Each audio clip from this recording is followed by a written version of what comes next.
ఉద్యమకారుని తెలంగాణ రాష్ట్ర ఏర్పాటు కోసానికి ఉద్యమంలో ఉండి కొనసాగినప్పుడు 5 సంవత్సరాల తర్వాత సదరులు మా బీఆర్ఎస్ పార్టీకి వచ్చి ఏ పార్టీ అధికారం ఉంటే ఆ పార్టీ మారుతాడు. ఉన్నదాకా బీఆర్ఎస్ నుండి మన కాంగ్రెస్ మారాడు.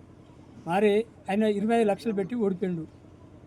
ఏం లేని పేదవాడు అన్న ఒత్తుతోని ఓడిపోతే ఆయన ఓడిపోయిన భావంతో లేనిపోయిన బురద బాలజల్లి బీఆర్ఎస్ నాయకులు అని చెప్పడం హిందూకరం సిగ్గుసేటు. అది మధుసూదనాచారి సిరికొండ మధుసూదనాచారి గారు 94 నుంచి ఎమ్మెల్యే పూసినప్పుడు ట్యాంకీ కానీ భూములు 70 ఎకరాల భూములు కానీ శిశువులు మొత్తం మధుసూదనాచారి దాని దయవల్లే మాకు అన్ని సైడ్ కొడాలు అయినాయి.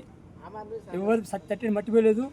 ఇన్నాక మొన్న 4 నెలలు 5 నెలల కింద గంట సత్యనారాయణ రావు రాజపల్లి గుతంత 1 కిలోమీటర్ దూరం మట్టి రోడ్డుకు శంకుస్థాపన చేసి ఇంతవరకు సైడ్ మట్టిపోయలేదు. సిగ్గు సరైనక మాట్లాడుతానికి మా మీద వాళ్ళు డిన్నర్ చేసుకొని దొంగతనం గొర్రె వేసుకొని వడ్లెత్తు కలుసుకొని అమ్ముకొని బియ్యం అమ్ముకొని రైతుల వడ్లు అమ్ముకొని జైలు పాలు అయ్యి ఉడమలు పెట్టుకున్న వాళ్ళు మమ్మ అంటే వాళ్ళకి సిగ్గు సరే లేదా? కొంచెం ఒకసారి వాళ్ళు మంచి వాళ్ళు అయితే ఇప్పటికే సరేలా సిగ్గు సరే ఉంటే 3 బట్టల కూర్చొని చర్చ పెట్టుకుందా సాయం పెట్టడానికి కూర్చున్నా 3 బట్టల కాడ వాళ్ళు తప్పు చేసిన మీద నేను అప్పుడు 40-50 ఏళ్ళ కానీ స్పీకర్ దగ్గర ఉన్నా. 10 ఏళ్ళ కానీ ఉద్యమంలో 10 ఏళ్ళ ఉద్యమంలో కానీ నేను మళ్ళీ అధ్యక్షుడు ఉన్నా. ఇప్పుడు నేనే అధ్యక్షుని.